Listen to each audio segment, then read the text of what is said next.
নমস্কার বন্ধুরা, আমার চ্যানেলে সবাইকে স্বাগতম জানিয়ে আজকে আমি তৈরি করব আমার পছন্দের একটা রেসিপি। লাউ পাতায় চিংড়ির পুর দিয়ে বানাবো চপ। আপনি যদি এই রেসিপিটা বাড়িতে একবার ট্রাই করেন তাহলে কিন্তু বারবারই বানাতে ইচ্ছা করবে। এবং রেসিপি ভালো লাগলে লাইক, কমেন্ট, শেয়ার করতে ভুলবেন না। তো আর বেশি কথা বলছি না, চলে যাচ্ছি মূল রেসিপিতে। আমি এখানে বেসন নিয়েছি পরিমাণ মতো। হাফ চা চামচ দিয়ে দেব হলুদের গুঁড়ো, আর এরপর আমি দিয়ে দেব স্বাদ অনুযায়ী লবণ। এবারে আমি শুকনো উপকরণগুলোকে ভালো করে মিশিয়ে নেব। এইভাবে একটু মিশিয়ে নিলে পরে তাহলে এই ব্যাটারটা খুব মসৃণ হবে। এবার আমরা এর মধ্যে জল দিয়ে দেব। জলের পরিমাণটা আমরা একেবারে দেব না, অল্প অল্প করে অ্যাড করব। আমরা এই ব্যাটারটা একটু ঘন বানাবো। এই পর্যায়ে আমি এর মধ্যে হাফ চা চামচ কালো জিরা দিয়ে দেব। দিয়ে ভালো করে এটাকে মিশিয়ে নেব। আমাদের এখানে ব্যাটারটা তৈরি হয়ে গেছে। এবার আমরা এটাকে সাইড করে রেখে লাউ পাতাগুলো পরিষ্কার করে নিচ্ছি। আমি এখানে 5টা লাউ পাতা নিয়েছি। আপনারা চেষ্টা করবেন লাউ পাতাগুলোকে কচি নেওয়ার। এবার আমরা এর মধ্যে লবণ দিয়ে ভালো করে মাখিয়ে নেব। চুলায় প্যান বসিয়ে দিয়েছি, জল গরম হয়ে গেছে। এর মধ্যে লাউ পাতাগুলো দিয়ে এইভাবে ডুবিয়ে নেব। আমরা লাউ পাতাগুলোকে এইভাবে ধুয়ে নিচ্ছি। আর তাতে কি হবে, লাউ পাতাগুলো সুন্দরভাবে নরম হয়ে যাবে, আর গায়ে যে লবণগুলো ছিল সেগুলোও ধুয়ে চলে যাবে। আমি এখানে মাঝারি সাইজের কিছু চিংড়ি মাছ নিয়েছি। চিংড়ি মাছগুলোকে আমরা ভালো করে পরিষ্কার করে কেটে নেব।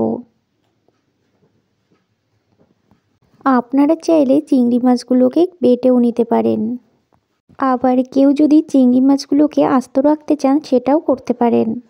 এবার আমরা চুলায় প্যান বসিয়ে দিয়েছি, দিয়ে দেব সর্ষের তেল।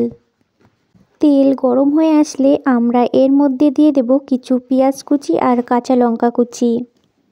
2 মিনিট মতো ভেজে নেওয়ার পরে এবার আমি এর মধ্যে চিংড়ি মাছগুলোকে দিয়ে দেব। আমরা গ্যাসের আঁচটাকে একটু বাড়িয়ে দিয়ে আবার 4 মিনিট মতো ভেজে নেব ভালো করে। এর মধ্যে 1 চামচ মতো হলুদের গুঁড়ো দিয়ে দিলাম, স্বাদ অনুযায়ী লবণ। এবার এর মধ্যে জিরা আর ধনিয়ার গুঁড়ো দিয়ে দিলাম।